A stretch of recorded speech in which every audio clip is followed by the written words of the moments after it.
4 advices na nagpabago ng mindset ko. Number 1. Huwag kang matakot gumastos ng pera. Gumagastos ka ng pera para mag-travel? So what? Hindi mo sinasayang ang pera.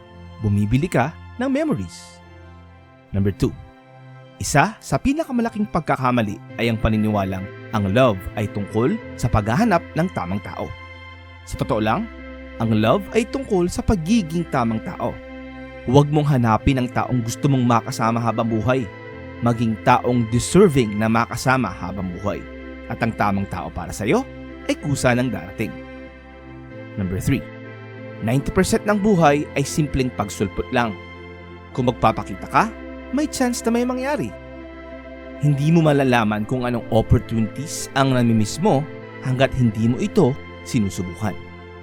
Number 4. Laging may problema sa buhay. Kaya matuto kang mag-enjoy habang hinaharap ito. May kagandahan sa bawat experience natin.